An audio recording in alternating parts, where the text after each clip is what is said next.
Isang mapagpalang araw po sa ating lahat. Magandang araw at gabi sa mga silent viewers at solid supporters ng EDC.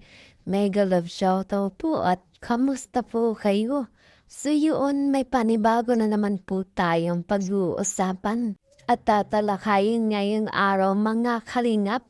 Beyonce, ito pala ang pinaplanong negosyo. Papa Eds, grabing suporta para dito. EDC, marami pang mas kaabang-abang. Papa Eds, may matinding binapalak. Grabe, at ano nga ba kaya ito? Ito po ang ating tatalakayin at pag-uusapan ngayong araw mga kalingap. Pero bago po yan, kung bago ka pa lang po sa aking munting YouTube channel, pa-like, share, and subscribe na rin po at pakipindot po ng notification bell para lagi po kayong updated sa aking i-upload na video.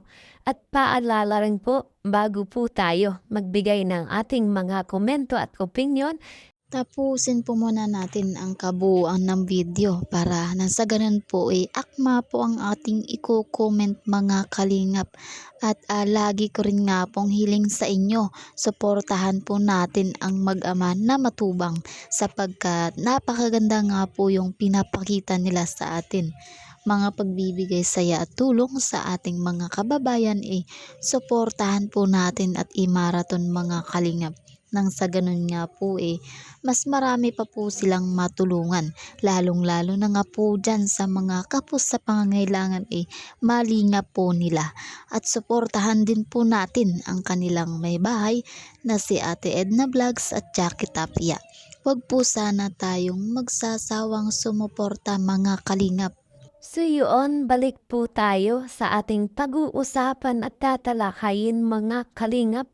Beyonce, ito pala ang pinaplanong negosyo at papaids po natin grabe ang suporta para dito.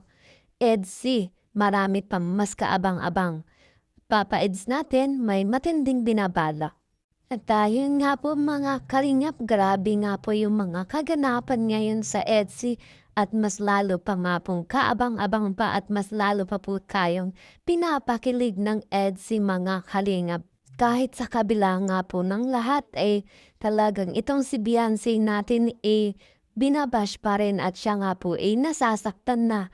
At nang nakaraang araw nga po napanood natin mga kalingap kung paano nga inihayag o isinabi kay Kalingap Rap na siya nga po talagang naapektuhan na at lalong-lalo na nga po mga kalingap, siya nga po marami talagang ginagawa, pagtulong sa kapatid, pag-aaral at mga pagbablog mga kalingap talagang sa lahat ng yun kinakaya niya pa rin mga kalingap. At sa ngayon nga po mga kalingap mas lalo pang tumatag itong si Beyonce natin at ayun nga po mga kalingap, ang dami nga pinaplano sa buhay para nga po sa kanyang future.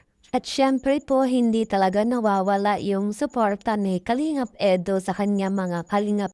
At syempre po maging ang kanyang magulang at lalong-lalo na nga po dyan sa mga kanyang sponsor mga kalingap talagang palaging nandyan mga kalingap upang siya ay suportahan at bigyan ng tulong mga kalingap. At ayon nga po mga kalingap, sa part 93 nga po ng EDCA, ginanap po nila yung second anniversary ni Beyonce mga kalingap. At mapapanood naman po natin kung gaano kasaya itong buong kalingap para nga po sa pagdaraos ng second anniversary ni Beyonce. At hindi talaga nawawala itong si Papa Eds natin dahil sila nga po yung mag-collab team at hindi po pwedeng mawala mga kalingap. At nagkaroon nga rin po sila ng kaunting salo-salo at mga kaunting kaganapan mga kalingap. So yun po mga kalingap, balik po tayo sa ating pinaka-topic ngayong araw at Beyonce, ito pala ang pinaplano niyang negosyo. Papaids nga po natin grabe ang suporta para dito. At suyuan nga po mga kalingap, itong si Beyonce natin meron na palang pinaplanong negosyo. Siyempre para nga po sa kanyang future mga kalingap.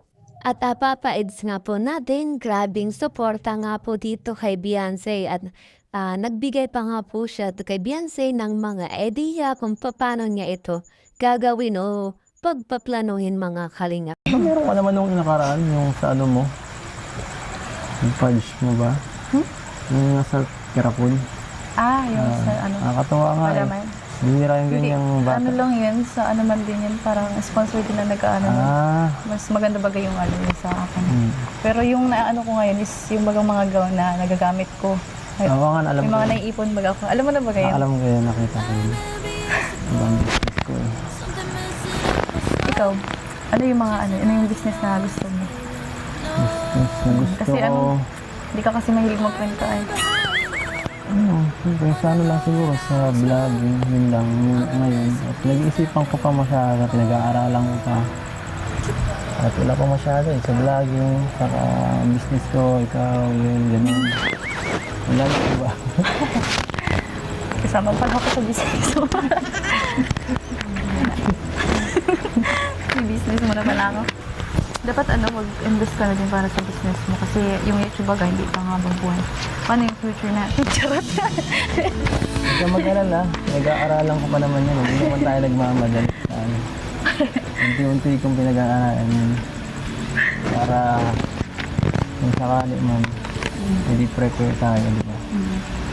Saka ikaw yung lalaki baga. Oo. Ako dapat ang mamumuno, kaya dapat alam ko yung bagay. Dito mo ko tinatawan dito. Wala kaya So yan nga po mga kalingap at talagang grabe yung pag-uusap nilang dalawa at tungkol sa future na talaga mga kalingap. At nasabi pa nga po ni Kalingap Edu kung ilan ba daw talaga ang gustong anak ni Beyonce. At ganito na nga ba talaga kaseryoso itong si Papa Eds natin kay Beyonce mga kalingap. At talagang hindi naman maipagkakailang bagay na bagay po talaga ang dalawang ito. At ayon nga po sa mga manunood, mga viewers at sumusuporta sa EDC at sinasabi nga po nila na sana nga po hanggang dulo ay sila ng dalawa mga kalingap. At halos marami din nga po ang nagsasabi na bagay talaga silang dalawa. At dahil itong si Papa Eds natin ay sobrang mabait nga po at matulungin sa kapwa at ganun na rin po siya ka-close sa magulang ni Beyonce. At sa ilang taong magka-love team na rin nga po itong dalawa ay halos kilalang kilala na rin nila ang isa't isa mga kalingap.